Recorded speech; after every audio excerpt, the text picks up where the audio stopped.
Hey everyone, welcome to this week's edition of Title Scoop. So this week we're going to talk about attorney opinion letters, otherwise known as AOLs, and I'm going to use those interchangeably just because it's a hot topic in our industry right now, and I wanted to give you some talking points in case this comes up in discussion.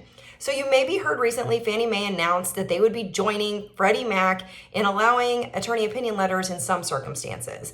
And so obviously our American Land Title Association and then our local title associations are looking at this so that we can address this issue and be able to talk about it to give lenders and various other customers information about why they maybe should choose title insurance over an AOL and what coverage is and isn't covered. So as an aside, Alta does have a great website, if you haven't been there, definitely check it out. There's a lot of information on there. There are flyers, there's comparison charts that gives what title insurance covers and what AOLs cover, and it's a really good visual aid that you could provide to clients or lenders if they're asking those questions about specifically what it covers and what it doesn't.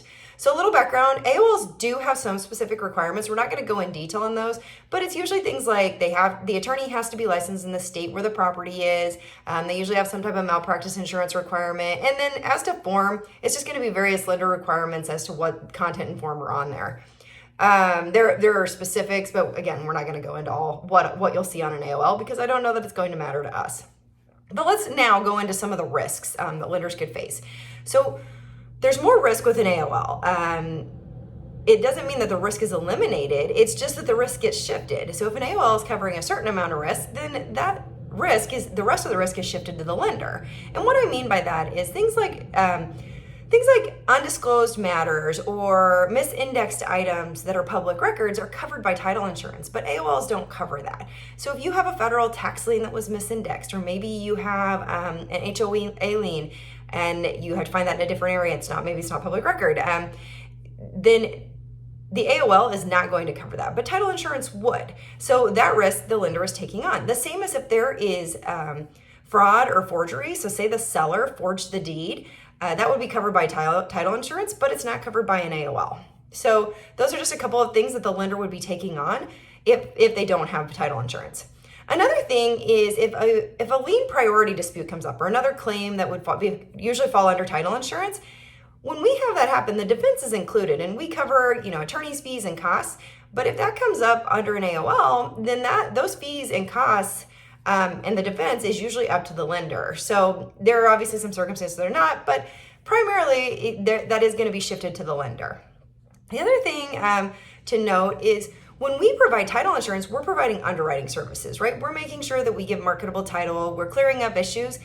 If you're receiving an attorney opinion letter, the lender is basically responsible for making sure that those things are cleared up, and they have to deal with it much more than if they were dealing with a title company. Lastly, title insurance policies are also backed by statutorily required financial reserves, and those are for future claims. We have requirements, and then we also have an indemnity language in there. So if there's reimbursements that need made, if there was a claim, a lot of times those can be received if you have a valid claim. But if there's a claim of sorts on an attorney opinion letter, the reimbursement has to be basically it's a direct financial loss, and then the provider. Let me start over. It has to be a direct financial loss that was occurred as a result of the provider's failure. And the only way you can get it is if you basically meet certain conditions. And those are things like the lender has to foreclose and sell the property. They have to prove that they went through multiple efforts to try to get the money. There's obviously a strict process. And the thing that is even crazier is if there's a renewal period for that AOL, if they don't follow it, they're out of luck. So if they forgot to renew, they don't have any coverage at all. So I do want to really quickly go over what the risk could be for home buyers. And that's if a title matter comes up and it's on a property covered by an AOL only, then the buyer actually has to prove negligence on the part of the attorney. So, in a title insurance, we're covering hidden defects, mistakes in public records. AOLs don't. So they're going to have to prove negligence in order if one of those matters comes up. The other thing that I do like to bring up is that the claimant does have to pay those legal costs if the matter has to be litigated, and that's a huge financial burden for a home buyer.